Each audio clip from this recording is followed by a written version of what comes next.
السلام علیکم ورحمۃ اللہ تعالی وبرکاتہ۔ الصلاۃ والسلام علیک یا رسول اللہ، الصلاۃ والسلام علیک یا حبیب اللہ صلی اللہ تعالی علیہ وسلم۔ انشاءاللہ تبارک و تعالی آج ہم اپنی اس ویڈیو میں قربانی کرنے کا طریقہ کیا ہے یہ سماعت کریں گے۔ یعنی قربانی کی جائے تو قربانی کرتے وقت جانور کا منہ کس طرف ہو، جس چھری سے ذبح کیا جائے وہ چھری کس طرح ہو، اور کون سی دعا پڑھی جائے ذبح کرتے وقت، کتنی رگیں کٹنی چاہیے جانور کی، یہ تمام باتیں آج ہم اپنی اس ویڈیو میں سماعت کریں گے۔ تو چلیے شروع کرتے ہیں۔ تو قربانی کرنے کا طریقہ یہ ہے کہ سب سے پہلے آپ جانور کو اس طرح لٹائیں کہ اس کا منہ قبلے کی طرف ہو۔ جب اسے آپ گرائیں جانور کو تو اس کا منہ قبلے کی طرف ہو، اس بات کا خاص خیال رکھیں۔ صرف قبلے کی طرف ہو، یہاں وہاں دائیں بائیں آگے پیچھے نہیں، بلکہ قبلے کی طرف ہو، اس کا خاص خیال رکھیں۔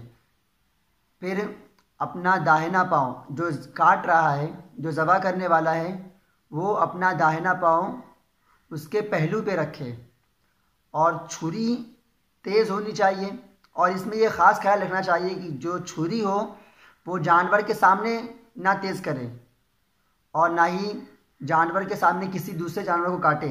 اس کا خاص خیال رکھیں جو چھری ہو وہ پہلے سے تیز ہوئی ہو، اس کو پہلے سے تیز کر کے رکھیں، جانور کے سامنے چھری تیز نہ کرے۔ پھر جب کاٹنے والا اپنا داہنا پاؤں اس کے پہلو پہ رکھیں، اور تیز چھری ہونی چاہیے، اور اس تیز چھری سے ذبح کریں۔ تیز چھری ہونے کا مقصد یہ ہے تاکہ جانور کو زیادہ تکلیف نہ ہو، اسے زیادہ اذیت نہ پہنچے۔ تو تیز چھری سے جلد سے جلد جانور کو ذبح کر دے، اور جب ذبح کرے تو ذبح کرتے وقت یہ دعا پڑھے: انی وجہت وجہی للذی فطر السماوات والارض حنیفا وما انا من المشرکین ان صلاتی و نسکی و محیای و مماتی للہ رب العالمین لا شریک لہ و بذلک امرت و انا اول المسلمین اللہم لک منک و لک بسم اللہ اللہ اکبر۔ یہ پڑھ کر ذبح کر دے۔ یہ دعا پڑھے پوری، پھر جب آگے آخری جملے پر آئے، آخری جملے پر جب پہنچے اللہم منک و لک بسم اللہ اللہ اکبر کہیں، تو یہ جیسے ختم کرے گا سلہ مار دے۔ تو یہ ذبح پڑھ کے یہ دعا پڑھ کے ذبح کر دے۔ پھر ذبح کرنے کے بعد پھر ایک دعا پڑھنی پڑتی ہے جس کی طرف سے آپ کو قربانی ہے۔ خود کی طرف سے تو خود کا ذکر کریں، دوسرے کی طرف سے قربانی کر رہے ہیں تو دوسرے کا نام لے کر ذکر کریں۔ تو دعا یہ پڑھیں، جب اگر اپنی طرف سے ہے تو دعا یہ پڑھے اللہم تقبل منی۔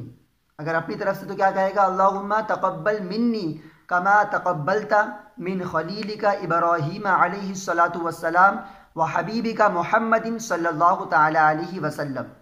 اور اگر کسی دوسرے کی طرف سے قربانی کر رہا ہے، مثال کے طور پر کسی زید عمر کے بکرے کی قربانی کر رہا ہے، یا بکرے کے جانور کی قربانی کر رہا ہے، تو اس صورت میں جب وہ یہ دعا پڑھے گا قربانی کرنے کے بعد کی، تو وہ یہ دعا پڑھے گا اللہم تقبل من، صرف من کہے گا۔ پچھلی دعا میں کیا کہا گیا تھا؟ اللہم تقبل منی کہا گیا تھا، یعنی میری طرف سے۔ اب یہاں کیا اللہم تقبل من کہا جائے گا، اور جس کی طرف سے قربانی کر رہا ہے تو اس کا نام لیا جائے گا۔ جیسے کہ زید ابن بکر، زید ابن عمر، اس کی طرف سے قربانی، یعنی اللہم تقبل من زید ابن بکری، اس طرح کہے، یا کسی جس کی طرف سے قربانی ہو رہی اس کا نام لے۔ پھر آگے پڑھے کما تقبلت من خلیلک ابراہیم علیہ الصلاۃ والسلام و حبیبک محمد صلی اللہ تعالی علیہ وسلم۔